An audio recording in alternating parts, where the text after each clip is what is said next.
guacamole. I don't even know what year it is anymore. Huh.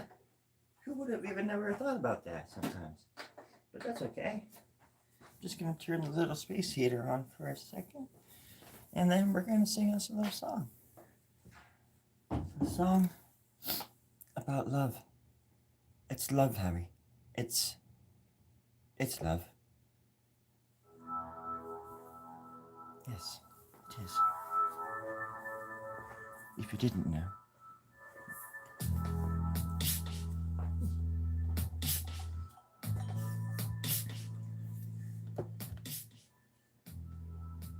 There we go. Just gonna shake the camera quite a bit for you there.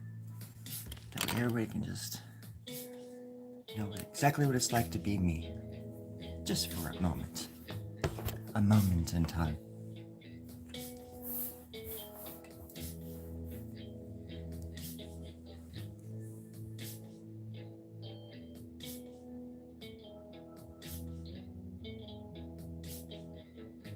Oh, I like this pen.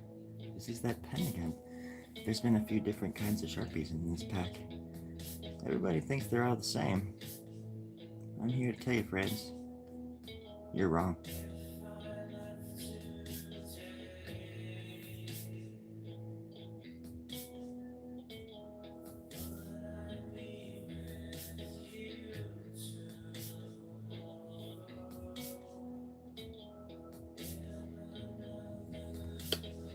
Yeah, that's better. Yeah, definitely better.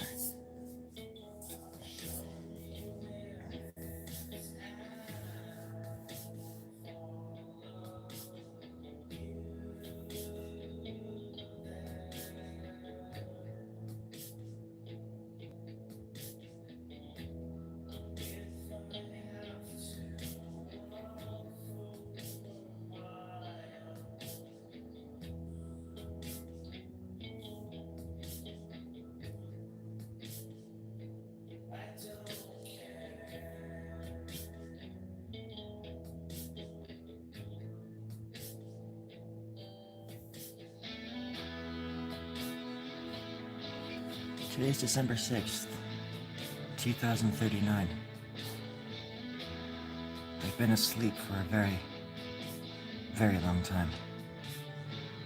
For like 36 minutes. I don't know what happened while I was asleep, but everything's different. I don't recognize this place.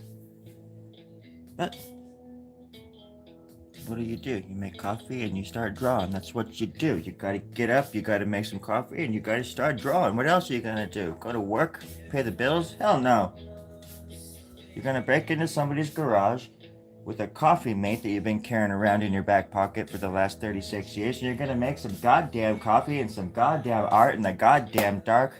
In this case, there's light, but usually it's dark. Usually it's pretty damn dark. In this case, I'm reflecting. The dark is reflected in the art. It's the dark arts, my friend. It's a sight to behold.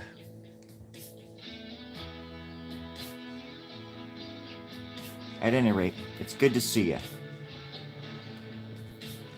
You know what I think is like one of the funniest expressions ever? Holy hell. I love that expression, and it's just so nice and tightly wrapped up in a nice little phrase package. Holy hell. It's just so, doesn't make any sense. But it's so cool.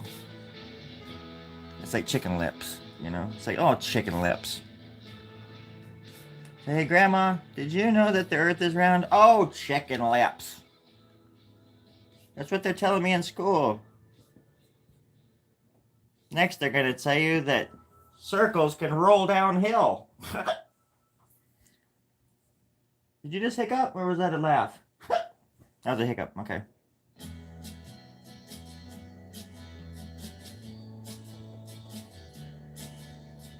My name is Storie Grubb, and I like to draw.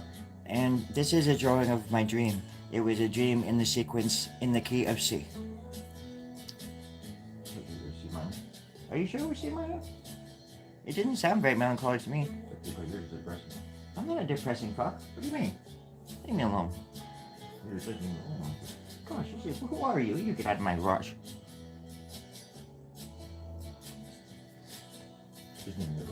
Hey, I where the coffee mate where if there's where the coffee mate sleeps is it's my home. It's my garage. I threw the coffee mate out a few days ago actually. I feel pretty sad. Pretty lonely. All they have here is a Keurig. It's really bumming me out, man. Hashtag first world problems.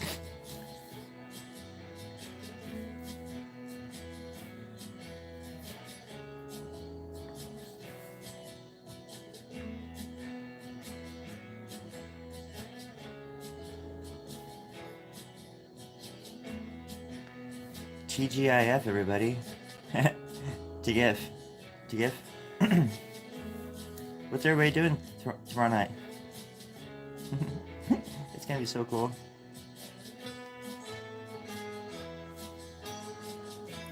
Isn't tomorrow Christmas? What is tomorrow?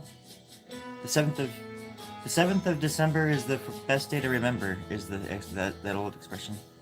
What is somebody saying something? Holy moly! Somebody is actually saying something. What did they say? What did they say? Morning story. Facts. Where the coffee is ISIS. Where the coffee ISIS home. Facts. Where the coffee. I know. I believe hard. And I think Mother Isis. I think you're on the right track. Absolutely. You see, back in, I think it was the 30s, ISIS came down with the goddess Nut, or I think it's pronounced Nut, and they came down with Osiris, and they were playing this, they walked into a bar kind of thing, kind of scenario. I know it sounds like a joke, but it's not. It's serious. And Isis was like, walking around, healing everybody, their little scars. She'd be like, hey, want to see something? This old man at the table had this big scar across his face, and Isis walked up, and she just touched his cheek, and it went away. And the old man turned young again, too. We're all just sitting there, like, kind of baffled. But wait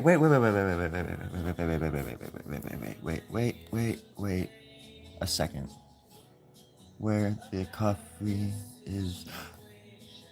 Oh, I see what you said. I thought you said something else. Which is kind of funny because there's a goddess called Coffee Isis. And I thought that's what you're talking about. I didn't see the space. I didn't see the space for the universe. Through the universe. How do you say that, Lisa? I don't have to work today, but I'm going on a date. Not... I hesitate to say date, even though that rhymes and that sounded kind of cool. And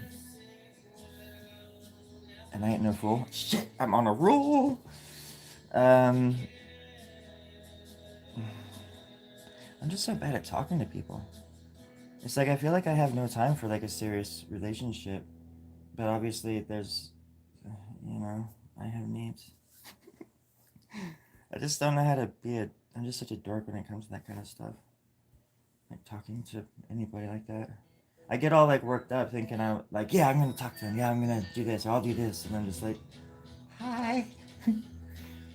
I really, really, really appreciate somebody who makes not the first move, but like, I like people that are just like, I get along with people that are just really blunt and like open with what they want. And you know what I mean? Like, I like, I mean, guys too, but I like girls that like, are like assertive or blunt. I think blunt is the right word.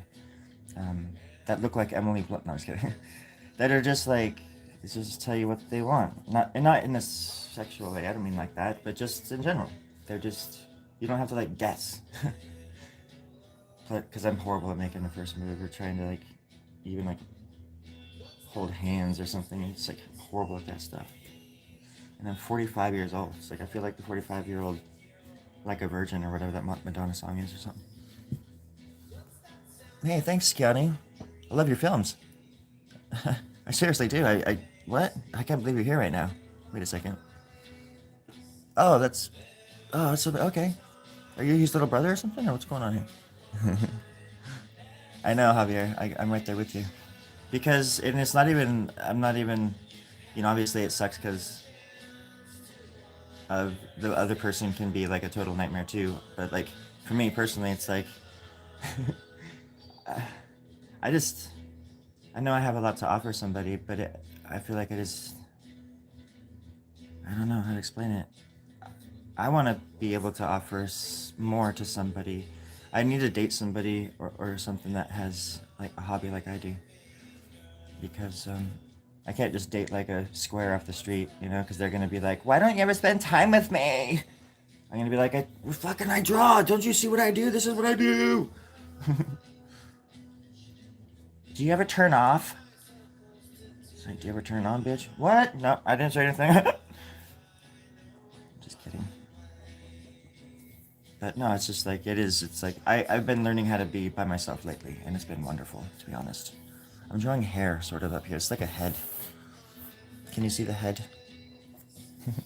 It's nice to have company in the morning. New faces for similar spaces, places, displacements. I love the art. Thank you so much. Yeah, and that's the thing that I was thinking about the other day, Javier. Um, you don't mind if I call you Javier, do you? Capital J, Javier. Actually, is the Javier? I always say Javier like like the J is a H, right? Like, I mean, because sometimes isn't the J Juan? Yeah, like I don't say Juan. I guess you do say Juan sometimes. Some people say Juan. Anyways, I'm from California, so I've been hearing I don't know Spanish names or I don't know how to politically correctly say that, but like Mexican names, Spanish name, whatever. All my life, my family's my step family's Mexican. That means they have like brown skin. I don't know if anybody knows that much, but yeah, their skin is a little bit darker than mine, like a lot. Like look, I'm like powder, and they're like beautiful and they gleam with the sun and the universe. It's in their flesh. And me, I'm just like I don't know, like flour, some kind of like wheat flour or something like that. Just make you sneeze. So, yes. Okay.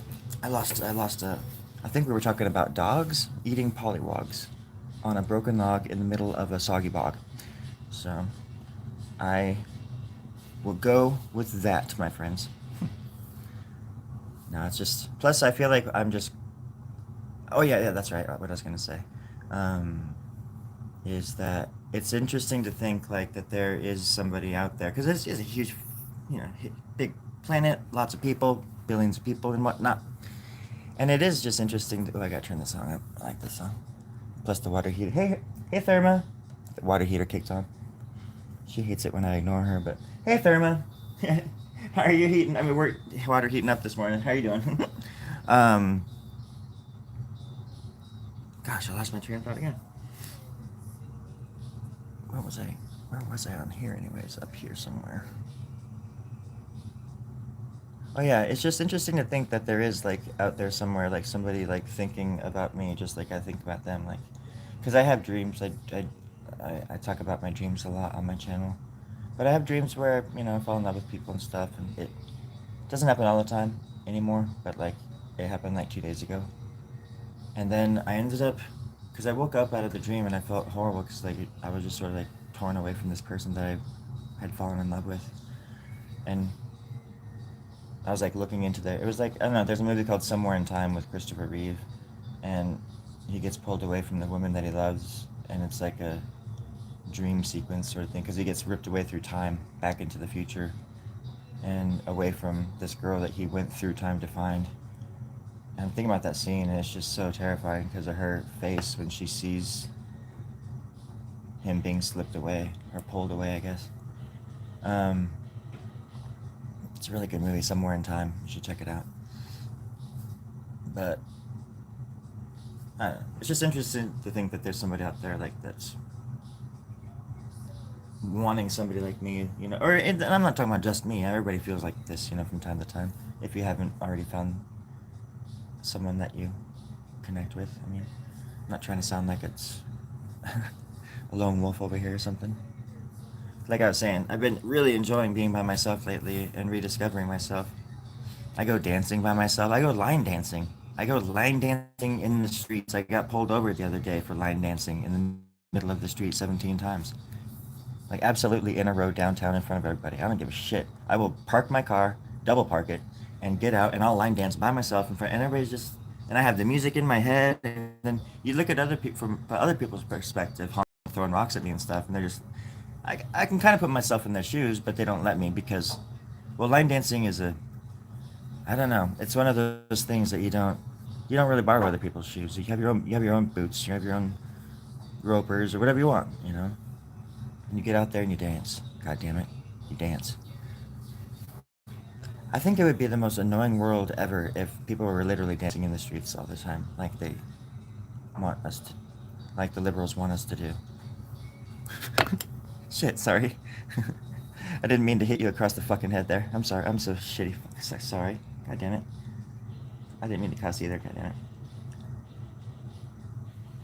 it. This is NC-17, so North Carolina 17. That's where I'm from.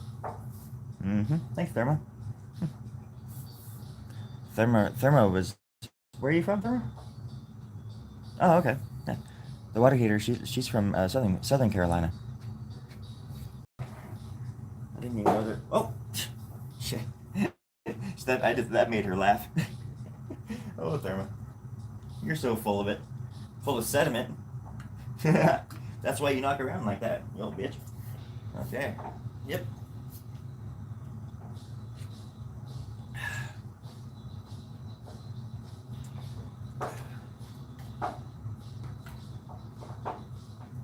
Sorry, I had to drink some coffee. Holy moly, how come there's 15 people watching? Huh, okay, dong dang. Good morning, everybody. I know you won't stay long. I just want to say hi. And you deserve happiness. Happy Friday. I hope you're. Oh, thanks, Therma. She said happy Friday, too. Oh, gosh, you're so caring and loving, Therma. I love you so goddamn much.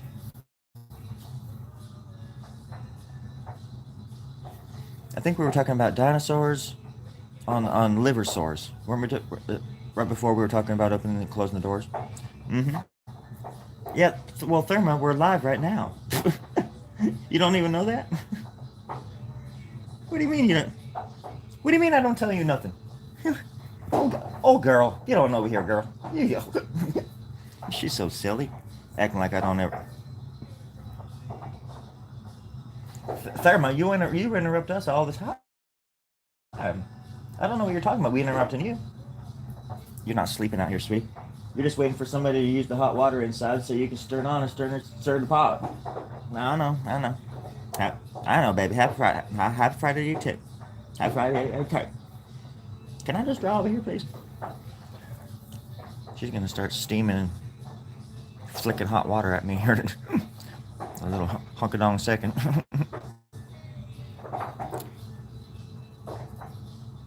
Thinking about opening up a honky-tonk. And I would call it the wonky wonk. I don't like that. Too cliche. Well, I was thinking it could be Charlie and the Chocolate Factory themed. No? Okay. Fair enough. That actually is the water heater. And it makes that noise all the time. Because I'm at the garage.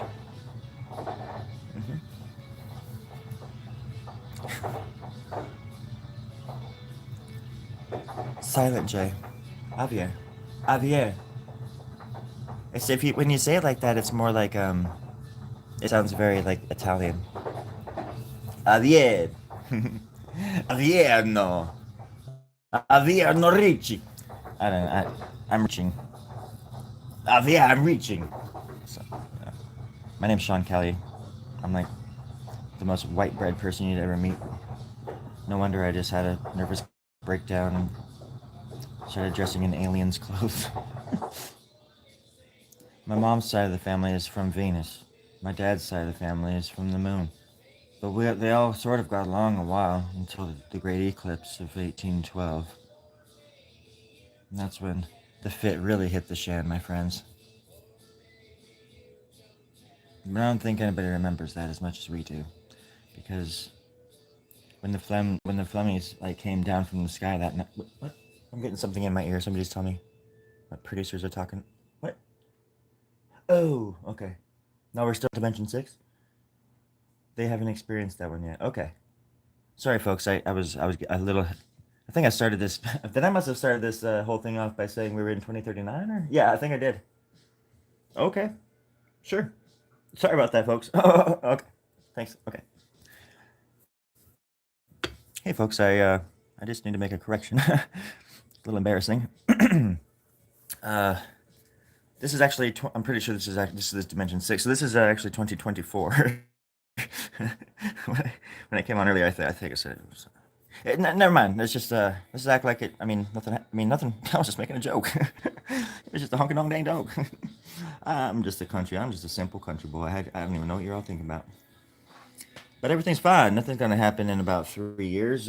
Nothing catastrophic is gonna come out of the sky, destroy humanity in about 3.5 years.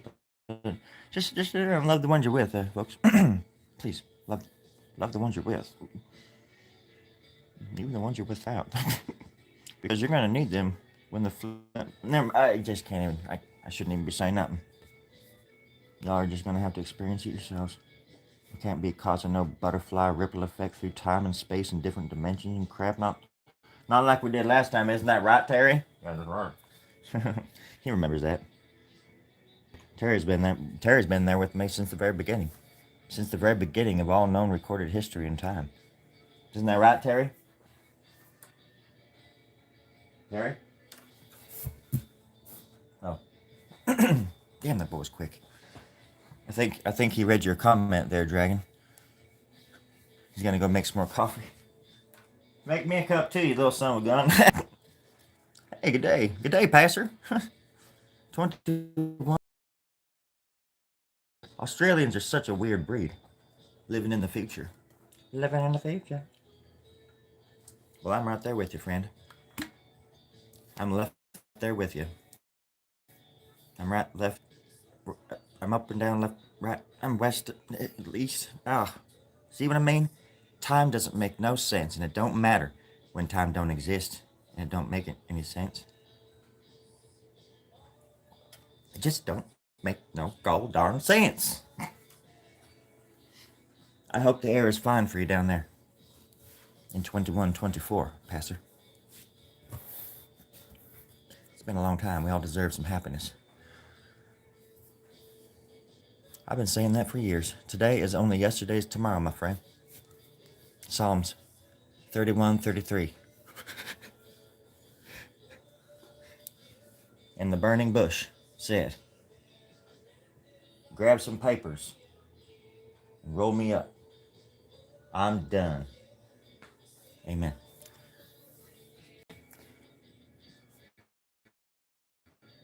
Can't have a sense of humor about that kind of stuff. What the hell good are you?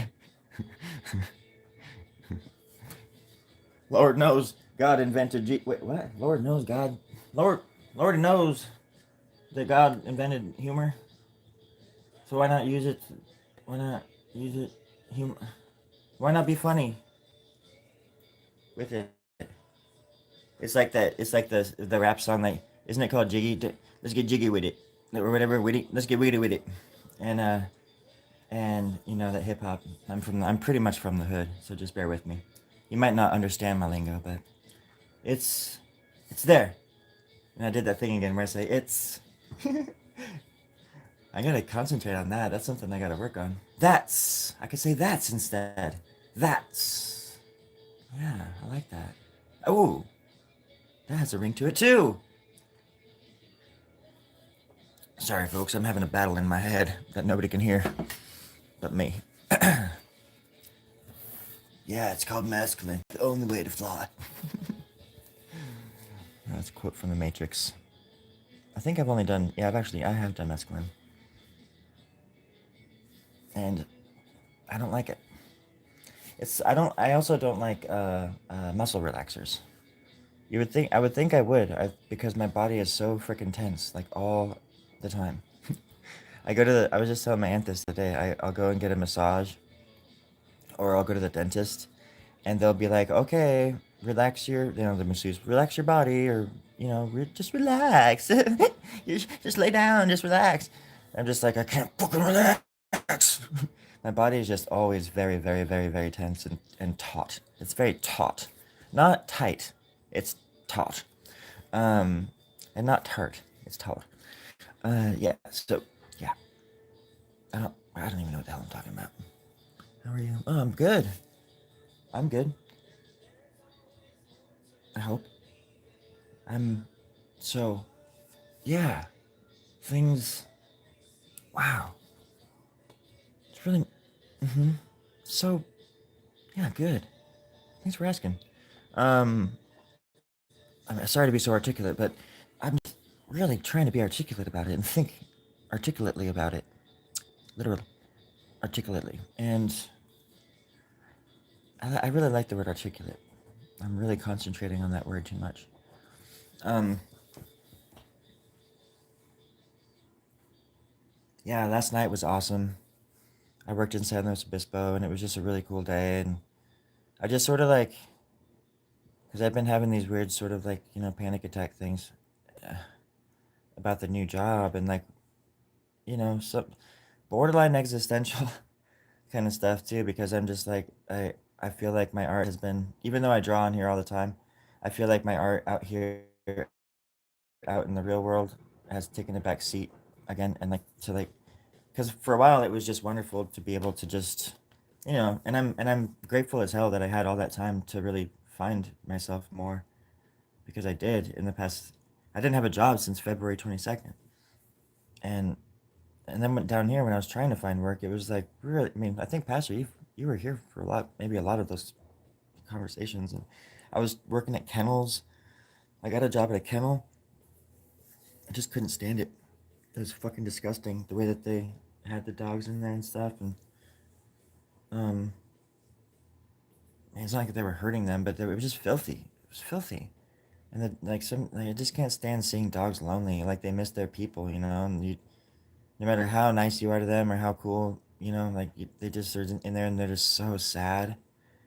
And it's supposed to be a job, like working with dogs, cool, like playing with them and stuff, like making them feel. But it's just not like that. And when I was young, I would have loved something like that, like I would have done that for a long time probably, but because I could handle it. But now that I'm older, I became a lot more sensitive to like seeing animals or anything suffering. To be honest, anything, and I so much so that I just can't look any. I can't even function if I'm looking or thinking about things like that. So it's like I just gotta.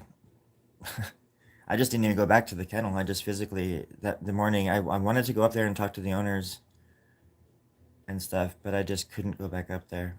Plus, I was like ashamed because I got hired and like I had a fucking crazy panic attack over the weekend about that place and how dirty it was and how I watched this dog. There was this dog. They let all these dogs like run out these like corridors towards like these big yards and stuff. So like 15 dogs running outside at once and stuff. But I saw this one dog stop and take a big fat pee like right in the track. Where all these other dogs run through. Literally all day long kind of stuff. And it was a lot of piss, and they were gonna let a bunch more dogs run through that spot where the dog had just peed, and I asked the girl, I'm like, hey, where's the mop bucket? I'll clean up this poop or pee really quick, and she was like, oh, don't worry about it. There's gonna be a lot more, and then like all these other dogs started running through. And they started running and slipping through the piss. And, like all of them were like running through it and with their then slapping it with their because it was on concrete, so the piss was puddled. It was puddled. Javier, if you're still here, I'm using an H where it doesn't need to be. Javier, I'm sorry. There was a puddle of piss on the ground, and all these dogs are running through it and slipping in it and like fucking like falling in it and getting it all over. And I'm just like, what the fuck? Like, I'm sorry, but if that was my dog, if one of these was my dogs, I'd be like, dude, fucking give me a sponge, give me a, squeegee or something. I'll just squeegee that shit into like this little gut. There's like gutters everywhere, or just hose it down really quick or something. Like, what the? I don't know. It was just like the craziest thing to me. And and then the same girl was telling me to like break these policies that that a newbie is supposed to do. I don't care if I've had experience with dogs before. She was telling me that I don't have to use a leash every single time for things, and I didn't feel comfortable with that either. And I'm just like, dude, you're like 17 years old. Like, shut the fuck up. I'll do whatever they want to do. And plus, the owners told me to not, to use a leash every time for at least a while, which I thought was a good idea until I got the hang of the job down. Because my shoulders too are kind of messed up, and one bad jolt of a dog or something, I need to, you know, be cautious and stuff too. But I just couldn't hang there, man. And plus, man, I can't post it, but I took a picture of this one dog, this big fat awesome Labrador, chocolate lab.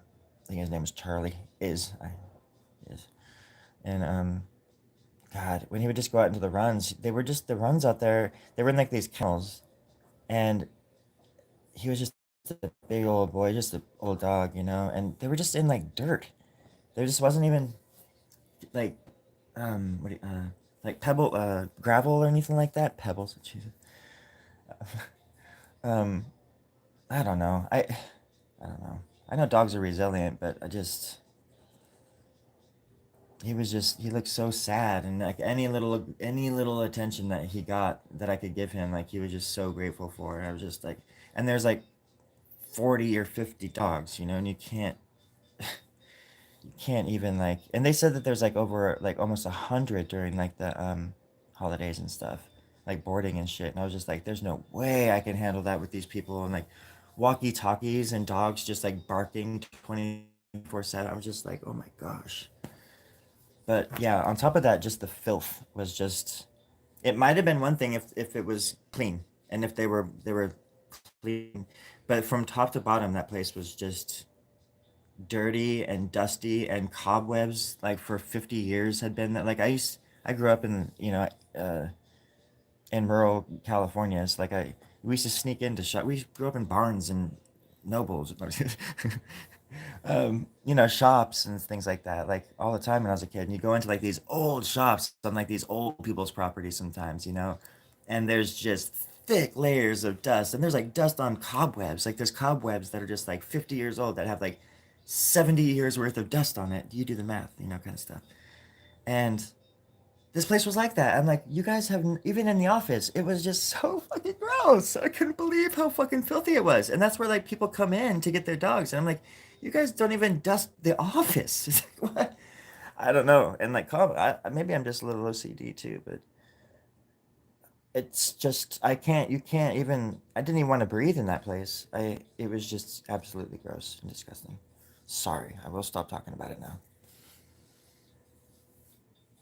Okay, Dragon, you take care. Clock in for work. I'm glad you got your coffee as well. I'll drink to that. I'll drink to that right now. Here, listen. I'm gonna send you a message in Morse code that I think only you and I will understand.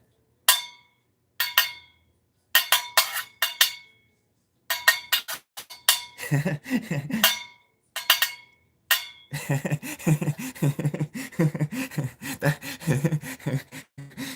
that one was for you. You're welcome. All right. Hey, Charlie. Oh, well, give your cat a little kiss on the head from me.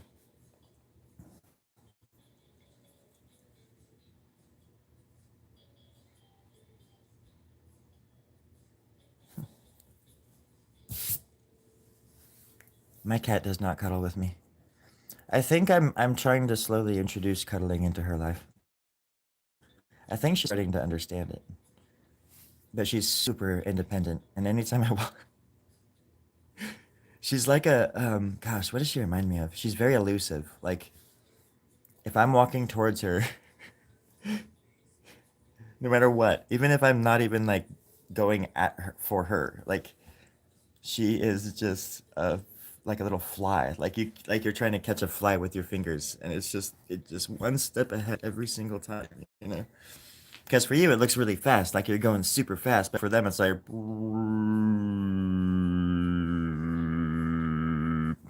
I think, I would assume because of the brain difference.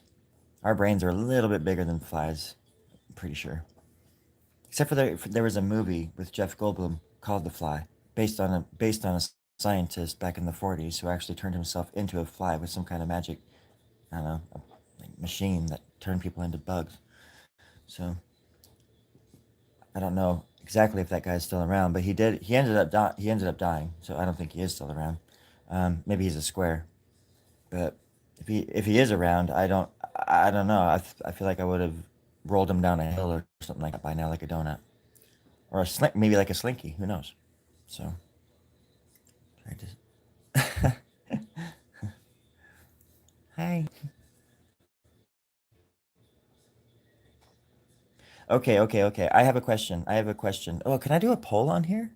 Yeah, dude, The Fly is gnarly. The second one is. I don't know if you've ever seen the second one, but what was it like? The director, Ri- it'll come to me. Like, he's famous for like.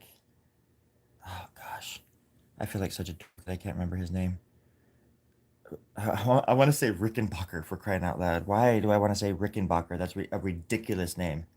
That word should not even exist, but it does, and I'm sorry, folks. Rickenbacker.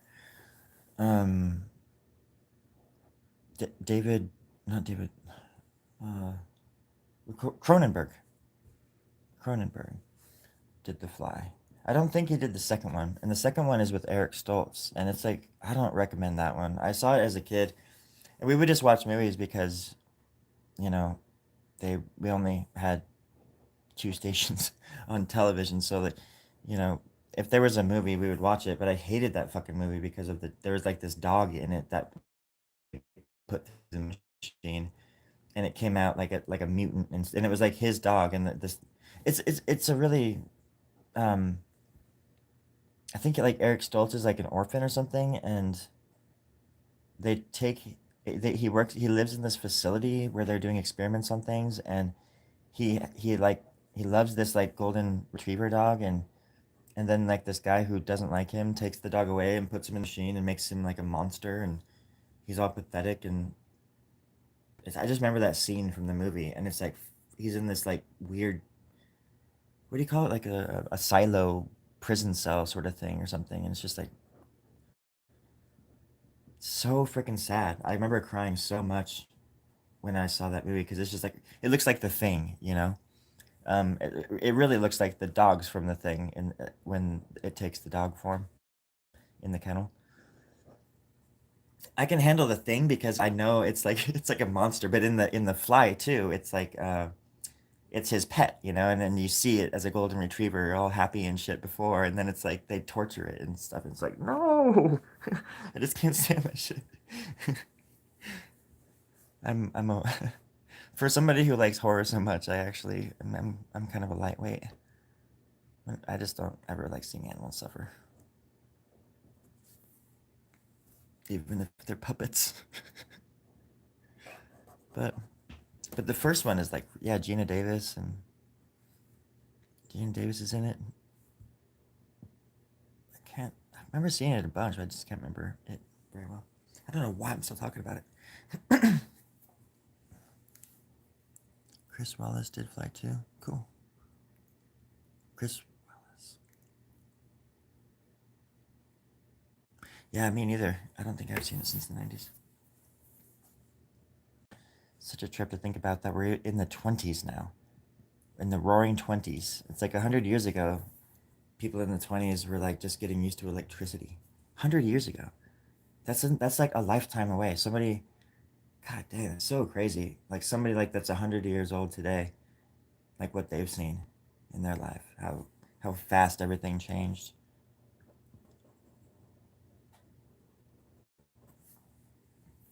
and that they're really it must be an amazing thing for people to have lived through all of those horrible wars and stuff, and then to finally wake up one day to like I guess more than 100 years ago you would have been like 86 when world peace happened. So and everything and there was no more war on planet Earth, and everything's everything is so wonderful and great, and everybody I mean everything's just so clean and great and wonderful. What, I'm getting something in my ear. What? Huh? The producers are saying something. You guys gotta tell me this kind of stuff if I'm going off on a tangent about Dimension 3. Okay, well, I thought we jumped over to Dimension 3, no? Okay, we're still in 6. I didn't know that. Well, Terry gave me the signal. Yeah, you did, Terry. Oh, Terry. Sorry, folks. Apparently, this is Earth, still Dimension 6 Earth. So you guys never got world peace. That was Dimension 3 Earth. So you guys, yeah, this dimension kind of sucks. It never really evolved, and in 3 years you're gonna find. Oh, and I mean, I'm not. I shouldn't say anything else. I shouldn't say. I know. Mystery repeats. I mean, history repeats them. Right, the right side. Be on the right. Don't repeat history. History repeating it. History really does seem to repeat itself sometimes, doesn't it, Passer? History really does seem to repeat itself, doesn't it, sometimes, Passer? There we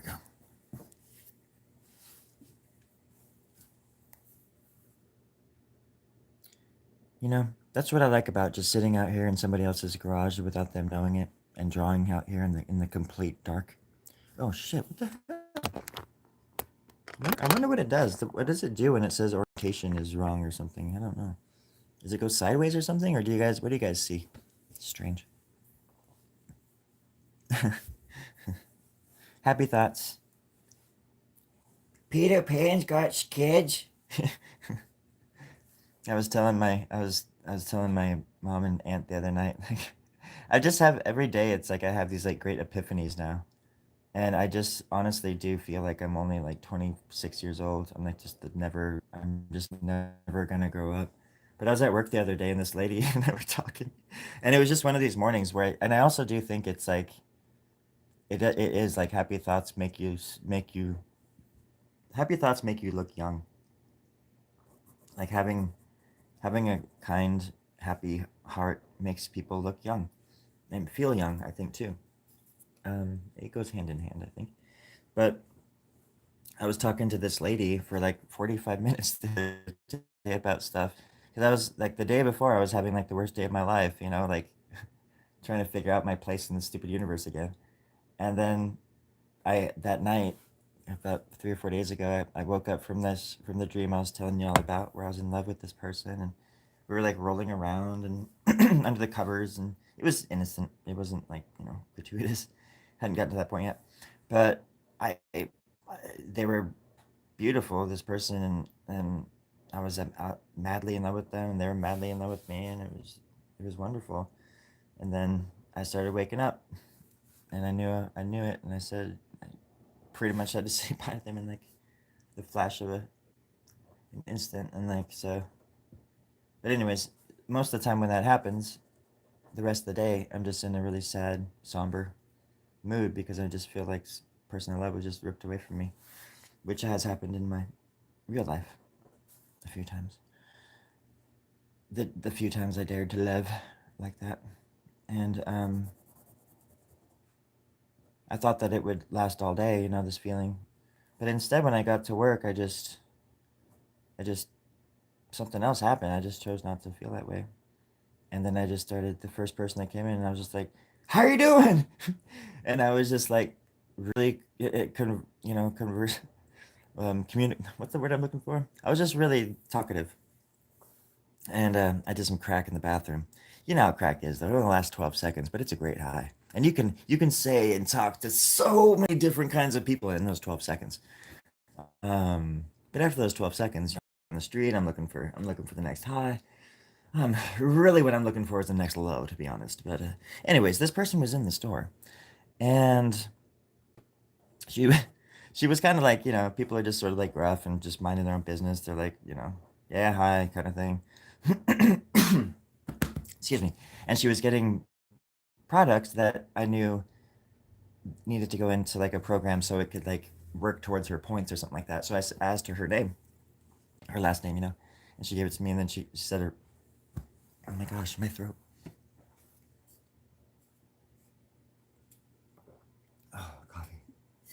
Um, but she told me her first name was Glenda, and I was just like Glenda, and she's like, yeah, and kind of looked at me all, a little bit strange, and I said, I like that name, and she's like, what? Like, she really said it like that. I said, I like that name, and she was like, what? And I said, oh, I like your name, just like that, and she was like, oh, thanks. Got a Speaking of names, I got a hair in my throat. I'm from the hair in the throat clan. But all that, and that's all it took. And then all of a sudden she was like, well, my family and Glenda's an old family name. And because I said something like, yeah, my grandma's name was, and I immediately started changing it from like my grandma, because since I didn't want her to think that I thought her name was sounding old or something. But a lot of those old names are really pretty. My grandma's name was Edna Ruth Kelly, or Hull, when before the Kelly clan, before the Kelly clan got in touch with that. um, but yeah, Edna Ruth, and I really like Edna. And anyways, we just ended up talking and having a great old time, and we ended up sitting there talking because nobody came into the store the whole time too. But like the only reason we were talking like for almost like 40 minutes or something like that, cottage stuff and all sorts of things. And she was telling me about her kids and she goes abroad and things like that. Um, and I'll never forget her now. I mean, I know her. I don't remember her name. I don't know what she looks like. I don't even know where I met her, to be honest. But I'll never forget her. I will. Glen. That's actually, Pastor. That's Glendare. Yeah, that's Glendare Febreze. No, I don't know. It's like a mixture of two different names or something. But apparently, it is like I want to say she. I think she said that it was Gaelic, possibly, um, or a derivative of something like that. But she was hella cool. And then like every customer after that was awesome for the rest of the day. Like that's the first time I think in customer service service Jesus. Um it's like probably the first time in all my years working customer service that I could say that that was just like the perfect day. And even at the end of it, like where something was potentially going haywire and it could have gone really bad, I was able to flip it around and make it a really huge positive and gain the more admiration from like my boss's mom, because my bosses are out of town right now, so it's like my boss's mom is sort of in my sense like the manager. I don't think she calls herself that, but in my eyes she is, and that's how I treat her, like the boss. She's very cool, but over the last few days we've gotten to know each other a lot more because we've had to rely on each other and stuff. So I've been doing extra things, trying to, because we're low on a few little things here and there, and I've been like running to the Templeton store because I don't know, I work at three different stores, and it's really cool because it doesn't really get boring. Um, it I'm by myself a lot, which that part gets boring. Don't get me wrong, like just sitting there and whatnot. But you know how that kind of is. It's like I'll sit there for like 10 minutes, like kind of bored, but then I'm like, no, I'll just stand up and go read stuff and like learn about, because you can only handle like so much stuff too. It's like I want to learn about all these products and things, but after a while, like all of that stuff just sounds the same. And you read the back of a box, and it's just, how's your dog? Everything just sounds the same in the pet food world. And people are like, do you have that one thing that's blue in the shape of a bone and a paw print? It's just like the show. It's just like Clerks, that movie Clerks. Except pet people, you want to be the best. I want to be the best sort of like little Santa's little helper that I can for people in the pet food world, because I want their pets to be eating good. I don't want them to be going over to Petco and them saying, "Oh yeah, no, rice is great.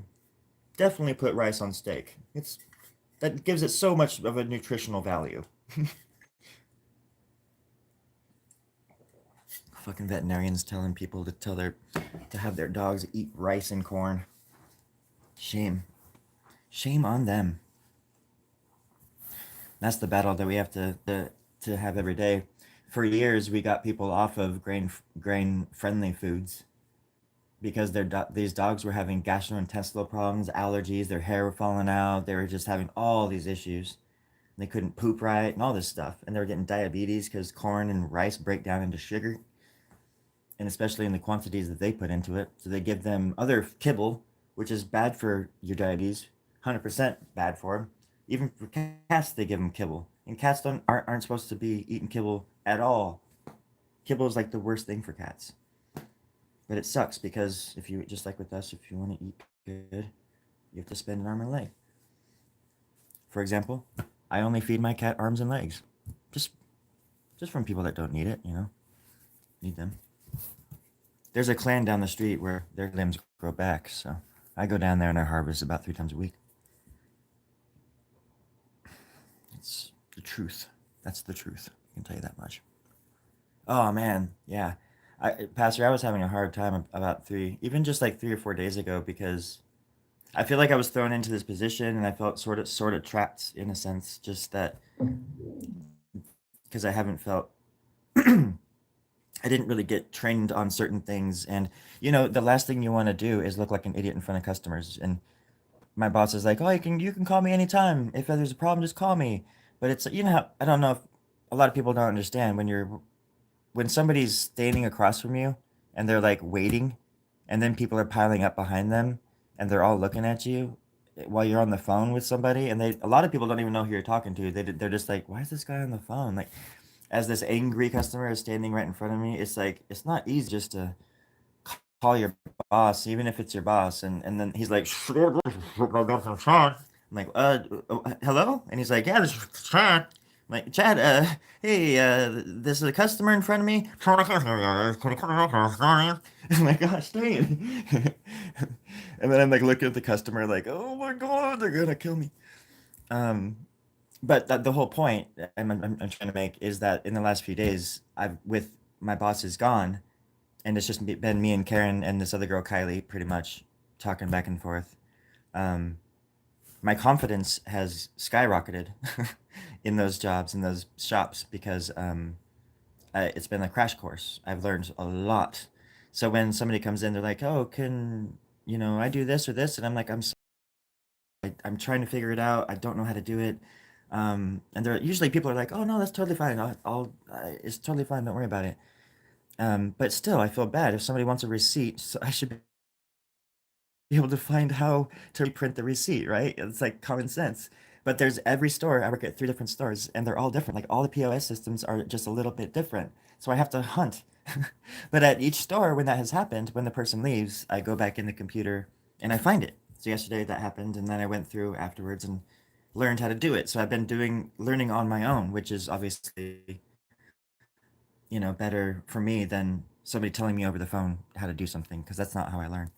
I learn from like I mean, I would benefit from being there watching somebody work the register, just me watching them use it and how they type things in and how they interact with people. You know what I mean? Like I glean a lot off of that, but it's like a lot more of it is just muscle memory, and you just gotta bite the bullet and just go in there and be like, okay, nope, I'm not an artist today. I'm a fucking pet shop boy. And this is like my livelihood. So let's start acting like it. So I just grabbed the bull by the horns, and the rains started falling from the skies, and the thunder came again across the jungle. And all of the cats in the jungle were happy again. Let's just say that. Oh gosh. I don't know why that wasn't even funny. But the coffee is hot. So that's all I ask for. Yeah, I was. But that has passed. And now I'm like excited because I finally have figured out my I didn't that I think exactly what I was saying earlier. It's like I didn't know my place in the universe. But in this way, in the past few days at these shops I did. And I found there's like a newfound confidence in the positions, and it shows because people really, when you're confident, like there's that expression, when you smile the world smiles with you, but it's not that easy and it's not that cheesy. Or it is that cheesy. But I mean that's a cheesy saying. Like a Cheeto the cat guy or whatever. Um, what's his name? Charlie? Chuck? Cheesy? Cheetah. She's the cheetah. Yeah. But I know it's like when people just sit there and just tell you about their pets, and I just sit there and listen, and I chime in where I think I should when they ask a question or they say, you know what I mean, or stuff like that. But most of the time, it's just interesting just to sit there and just listen to people talk instead of trying to interject and be like, oh yeah, yeah, no, I did this one time I did, because I do that a lot too, where I try to like relate to people, but I think it comes off as like I don't even listen to them, and maybe sometimes telling me because I can relate to it, and then I'll like what they're saying until they stop talking, and then I'll like chime in about that one thing about what they said. And I can only imagine so many times in my life I've done that to people, and they probably thought, man, he didn't even listen to the rest of what I said. Like, it just kind of, I never even thought about that until right now. Because it makes me feel bad I've done that to so many people because I'm in my own head so fucking much. And I would say it's like sort of like borderline narcissistic or something like that. Because I just have always lived in my head like it's like a movie. When I was young, we lived out in the boonies and stuff, so entertainment was hard to find, and like so I would just make shit up in my head. I would like look out in the countryside and imagine Mario out there jumping on things and Bugs Bunny jumping out, coming out of holes, and I would just see things. I would just imagine things, and I think that sort of evolved into me like I don't know. It's sort of like a self defense mechanism too, or something maybe. But I can exist there still. It's a lot more developed, and I think that's what my dreams ended up becoming too. Just a refuge. For a long time, that's the only place I ever wanted to be was asleep. And I don't mean that in a dark way. I just it's literally that I dream so vividly. And when I was in my 20s, I could control, in my early 20s, I was a master of my universe. Like I was He-Man, and now I'm She-Ra. But, um, she, I could control my dreams like so well that it got old. It got boring. But I could fly in my dreams and do all sorts of stuff. I was telling my mom the other day as well. It's I think it's interesting to be me because I've never really had to like grow up in the way that other so-called grow up, in the way that other people have in my family. Like I'm the last, I think, besides me and my stepbrother Jared. I think yeah, that's it. We're the last ones that don't have kids. Yeah, I can see Jared being a dad. Jared would be a good dad. I I I would like someday maybe to have a kid, but I hate when people like bring up the thing. Well, so you want to bring a child into this world? Because I'm like, shut up! You're gonna have a baby in like 2 weeks. You know what I mean? I hate that. Oh, I can't stand it when people talk about babies and wanting babies in this world. What kind of world? Like, we need population control. And then 2 weeks later, oh, we're pregnant. Everybody, we're pregnant. Like, fucking shut up. I just like how I hate when people like on Facebook are like, "Oh, me and my baby, me and my baby," or whatever. Like sharing photos of them and their girlfriend. I'm like, you guys are gonna be broken up in 2 days. Shut the fuck up. Sit down.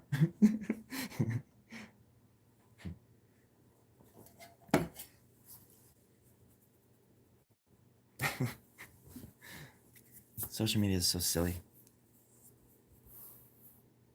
It is. I remember that happening in Idaho a lot too because that was when in like 2011, 2012, I would see people from that online that are like super outgoing. And this is common. I'm not putting them down so much. I'm just kind of roasting them in a way because they're all like flamboyant online and or on social media and like saying all this crazy shit and doing all this crazy stuff. Not that I don't either, but everybody does it. And then I would see these people in public, like at shopping at Fred Meyer or something, and I'd be like, "Oh, hey, how's it going?" And they would just look at me, and they would totally know who I am, but they would just, "Oh, hi, hey," and maybe I shouldn't have been running up to them with a knife, but still, I mean, what? I, they don't know that I'm not going to hurt them. I mean, wait, they don't know that I'm they don't know that I'm not. Well, I wasn't planning on hurting them until I slipped and I fell and I ended up hurting myself and them. But not with the knife, with my big fat head and my big right hand. Yes, fresh arms and legs. Sorry, Pastor, I'm reading here way out of time. After all, we are in 20. We are you in? Yeah, you're in 21, 24. So,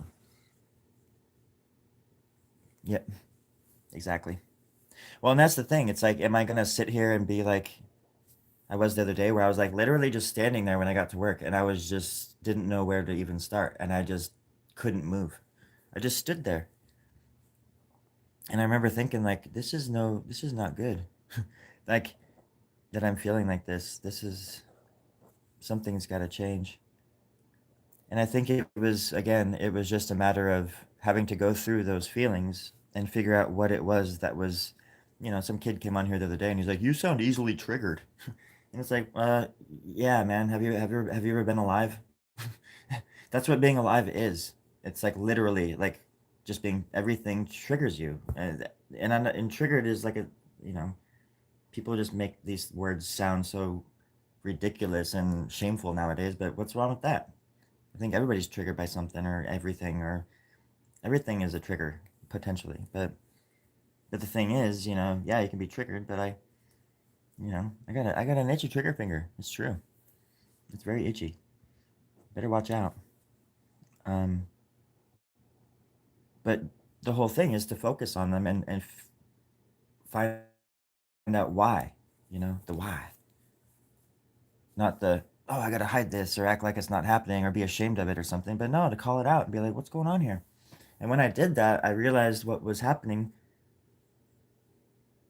And I was having a hard time accepting the fact that I was working like I didn't. Okay, so I realized that I didn't like working alone. That was like the big thing.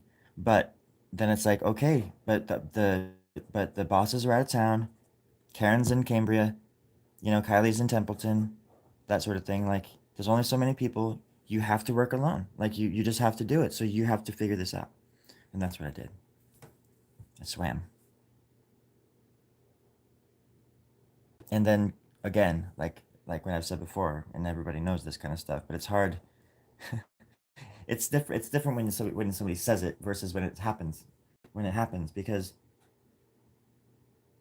people walk into the shop or something and they're just like mopey and shit, like one of the mopey seven ass dwarfs or whatever, and they're it's like you have the power to fucking like change somebody's day sometimes. And like I said, just listening to people talk, I mean, people are lonely, or they love their pets so much and they just want to tell people about it, tell people about their pets, and they want to show you pictures. And I think it's important just to be that person in that moment for them, and just to show them respect. And there's this guy that came in yesterday, this regular, who I might have mentioned before, but he's just like this big towering, like kind of like awful person, like typical, like weird customer, borderline rude, like he's gonna snap any second. And yesterday he came in and it went smooth as hell, and I was able to help him, and I was polite to him, and I showed him the respect that he deserves in that moment. Forget the past. I don't care about the future. Right now, I'm just gonna be human to you, and he was nice to me. You know. Um, I even had to call him back later because there was something in the store that I couldn't find for him, and I said I would look for it. And I almost didn't call him. I almost just like passed the buck, left a note saying, "Hey, can you call this guy?" But I was like, "No, fuck that." So I went over and just grabbed the phone, found his number, and called him before I could even like talk myself out of it. It's like, no, like, because it's not about him. You know, for him. You know, I was telling my aunt, it's like I was doing it for me, because people like that help me become more patient and become a better person, and that benefits everybody, even him, and he doesn't have to know that. But when he comes in, I'm just gonna kill him with kindness. I have a big bat with the word kindness like burned into it. It's pretty funny. I'm just playing. I like how the hair is dripping off the back. Oh, it could be dripping actually. Little drips.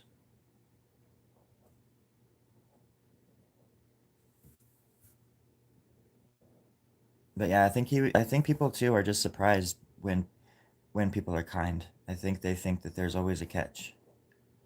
And in my case, there is. I want their cash. Um, when you're nice to people, they let their guard down. It's easier to, well, to steal from them. And so in my line, I'm just I can't even keep going.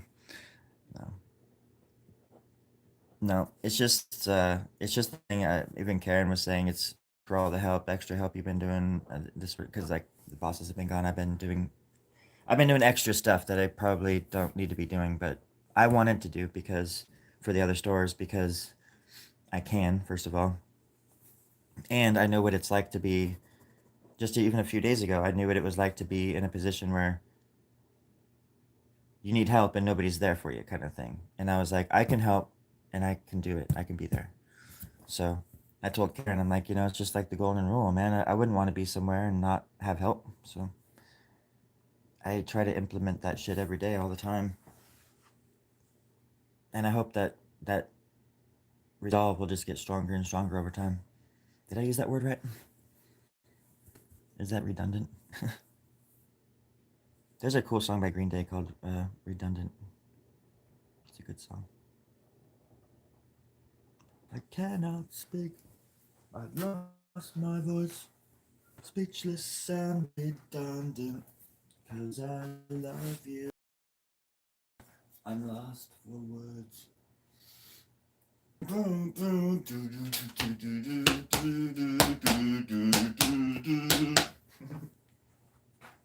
a badass song, actually. That's a great album.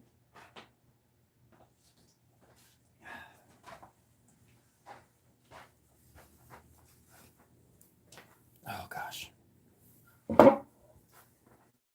Come full circle till I'm nauseous.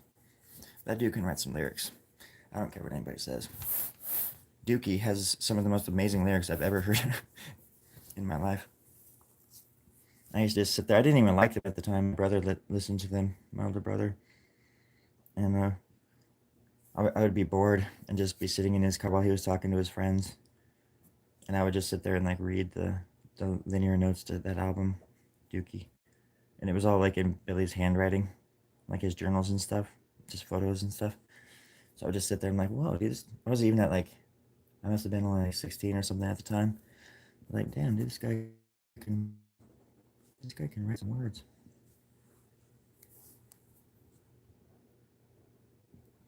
That's the thing about music too, it's just like a good film or something. When somebody can write, I don't know. It's always interesting to me too, actually, how stars can sort of like fade away like that. Like I haven't heard any of a new Neil Young album since like what was it, Glendale? What was that? What was that album that he came out with like in 2003 or something like that? And he did like a um. Actually, dude, man, that might have inspired Storie Grubb in the early days because yeah, he did like a stage performance of this like play version of his album with performers and stuff like that, and he performed it live a lot. And I remember seeing that, thinking, "Whoa, that is a fucking awesome idea!" Because I love music like rock operas. So I think when I started doing Story Grub, the whole idea, I mean, I don't think this, I know this, but obviously I don't know how to write a rock opera. I just was putting songs together and trying to think how it would come together on stage. Um, and the thing was, it's like Story was supposed to be just like this, the Pink Floyd, Pink from like the movie The Wall, or like Tommy from the movie Tommy or Hedwig for Angry Inch. I was inspired by all of those things, but the thing about Story was that he was just like this normal dude that nobody even saw really, you know. But then when he got home, or when you look into his brain, it's just this whole colorful world of art and music and life and eccentricity. But I was like, how would I ever pull that off on stage? And plus I didn't have a band. My I knew at that point, that was when I was slowly realizing I was never gonna get help from my friends. Like all my friends are like actors, but they would never do they never do anything with me or like offer. They're all busy doing their own shit.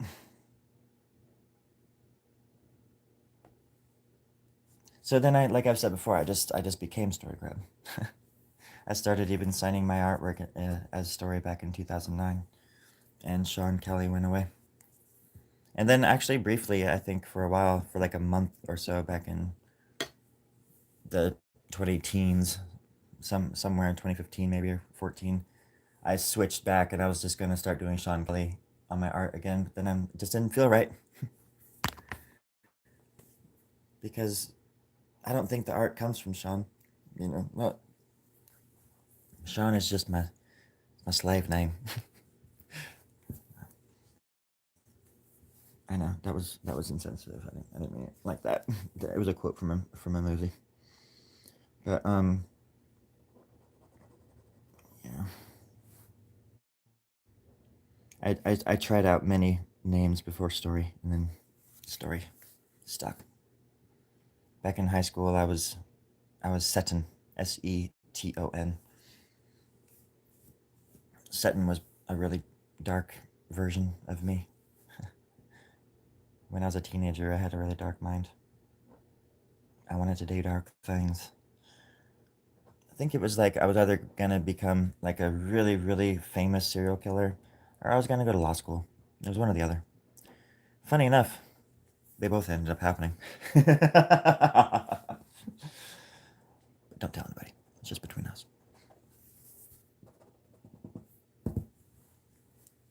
Have you ever heard of the Santa Barbara Wrangler? Oh, I steal people's Wranglers right out from under them, folks. Now that's a sketch I want to see.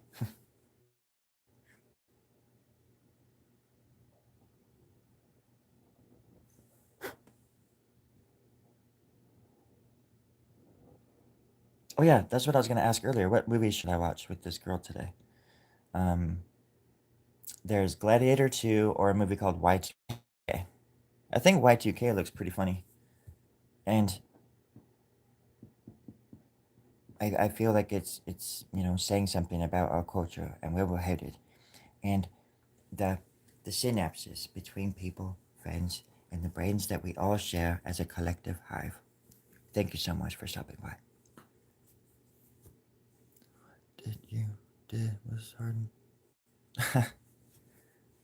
That's how it feels, man. I appreciate that.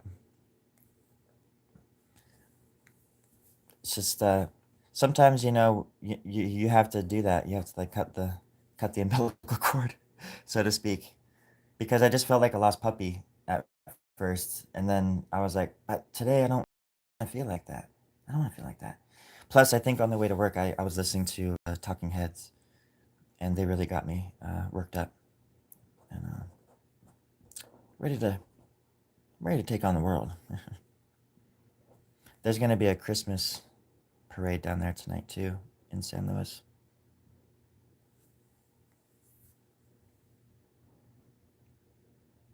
I'm excited too. I'm gonna wear something really bedazzling. I'm not sure what yet though. I'm on this stupid dating site and like for men and women, and I've never dated a man in my entire life. I know. I hope it doesn't make people uncomfortable when I talk about this kind of stuff. I rarely do, but sorry, stretching. Everybody should get a good stretch in. But you know, since I started wearing different clothes and stuff, my taste buds have been changing too and stuff. So I've been exploring my universe, so to speak. So to speak to so, crochet to chat. Um, and Oh yeah, and men are fucking awful, man. Holy crap, men are fucking horrible. It's insane. Like the shit that they say. Like oh my gosh.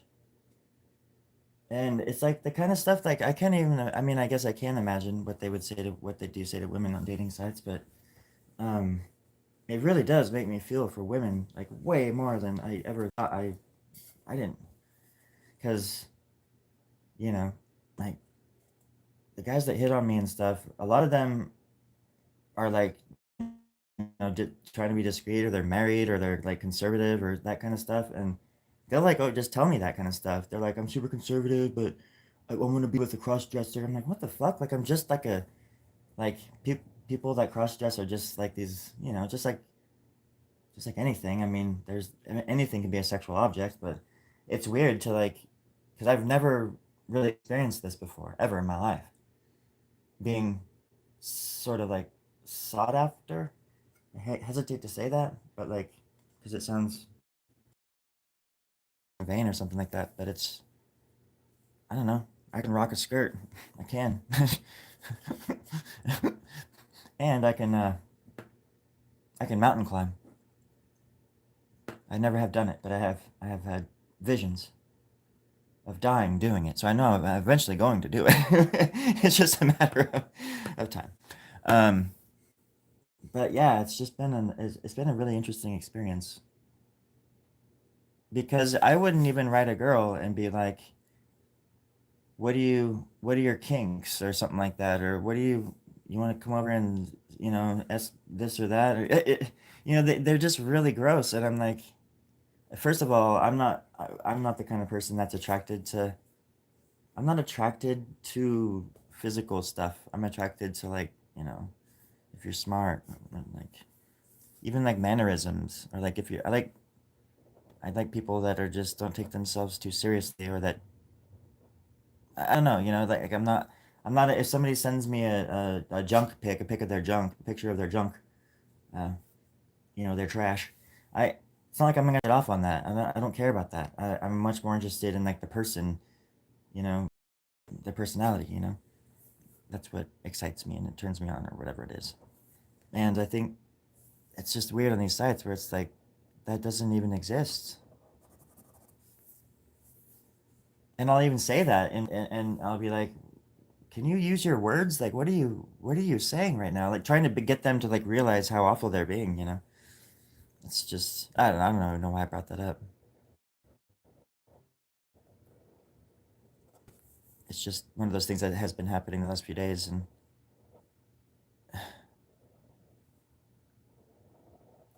dating sites are just awful, anyways. But it's hard because I don't drink, and I don't like. My friend said like I should go on Reddit to find like places to go, like like gay bars or something like that. But I'm so fucking shy. Like I wouldn't even know like uh, I'm shy on dating sites. I don't even know how I'd be like in real life. Plus, just walking into a bar like by myself doesn't sound really appealing at all, especially since I don't drink. That would be actually the one saving grace about going into a bar like just a bar in general, though, is that I don't drink, so I'd have my wits about me. While the other people are, if there was somebody that chose to talk to me or was like hitting on me or something like that, or vice versa, or if they were awful anyways, and if they were just getting more and more tipsy throughout the night, because that happens too now. When I used to play shows a lot, even people in my band throughout the night were playing last or something like that, and when we get there, my guitarist, he's pretty much fine. You can tell he's had a beer or two, but he's good. Then like an hour later, after the first band played, oh, I see him again. His breath really smells like whiskey. Oh my gosh, he's looking a little tipsy. And then by the time we play, he's just totally shit faced and doesn't even know where we are. And I'm just like, oh my god. But I'm sober, so or usually just like has just smoked a little bowl or something like that or something. But I get to see them turn into like the Mr. Hydes, which actually helped me quit, helped me stay off the sauce because nobody wants to see themselves like that. And like my friends were like a mirror for me when I needed it the most. Unfortunately for them, they took them a while to get things going for themselves.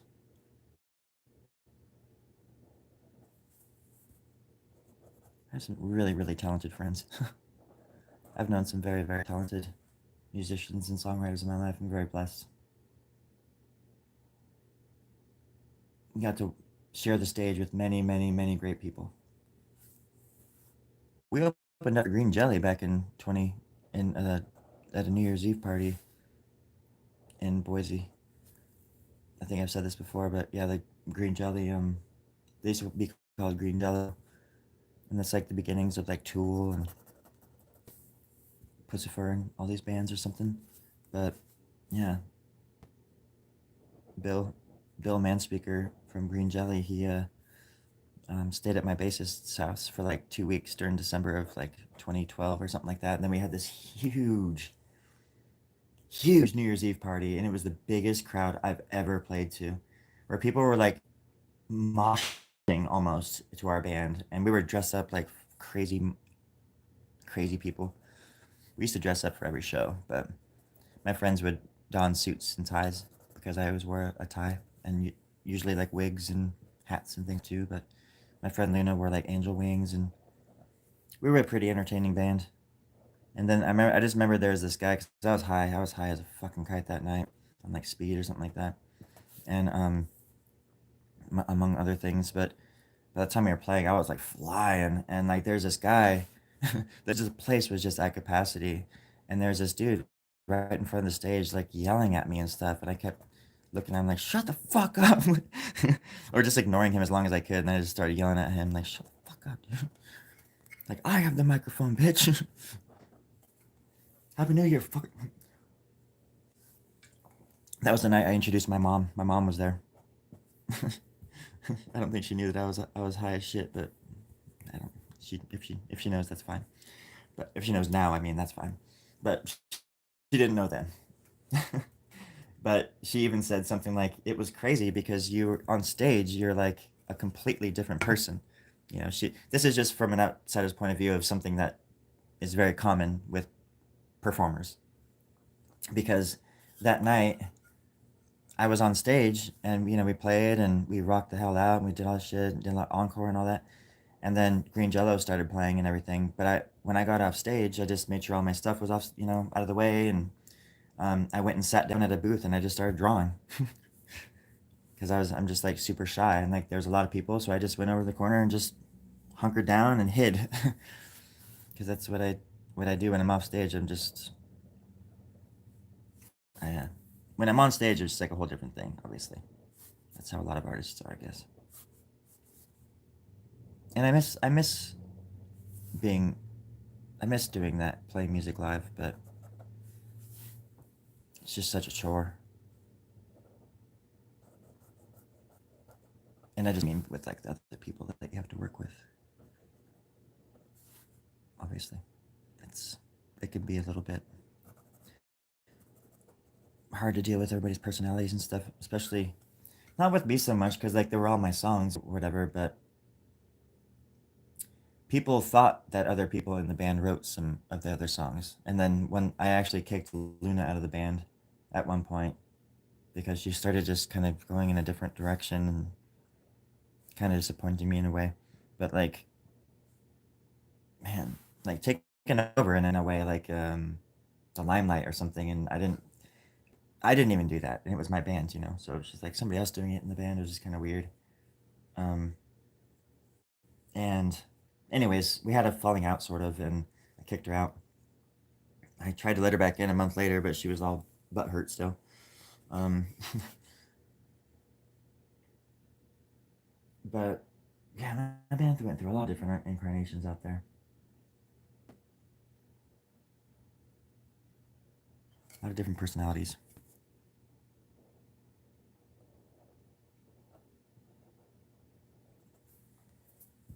But it just got to a point where we couldn't even like learn new songs. We just kept playing the same songs over and over, and it's like I have like hundreds of songs I've written, and there were so many that I wanted to introduce, but I would be trying to show my drummer a song, and he'd be like, "What? How am I supposed to do that?" I'm like, "What do you mean? You just take your sticks and your feet and you make noises with your drums. Like, what do you, huh?" Yep, little pig, little pig, little pig, little pig. And like the guy who played guitar with me at that time, Dustin, who Bill and his wife were staying at, or his girlfriend or something, were staying at Dustin's house. Dustin, I think I already said this a while ago, but Dustin and this my other friend Cameron went on tour with him. So Dustin played guitar, just like the pig cop, like the cop on stage, and then Cameron was the drummer.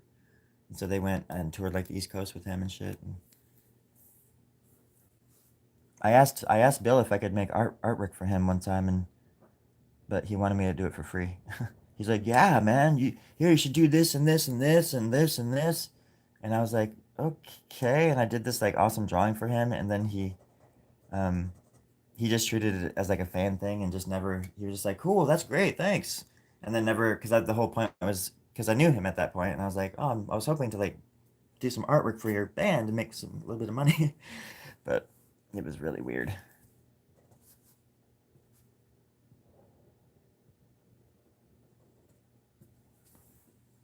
I don't even know if Dustin and him talk anymore. I think they had some kind of falling out. But ain't nothing. Oh my gosh, I've been on here for an hour and a half.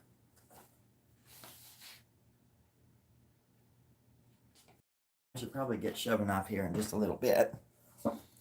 It's just been nice to hang out.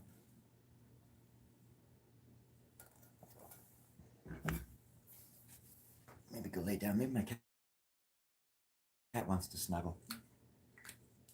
But at any rate, I think this thing. I don't know. Just interesting. There we go. That's my scarf. Um. Yeah, it's actually looking more and more like a head now. So yeah, thanks, Pastor. You take care as well, my friend. And I'll see everybody later. Have a wonderful Friday. Happy Friday. And be safe. Love the one you're with. All that jazz. Take care, everybody.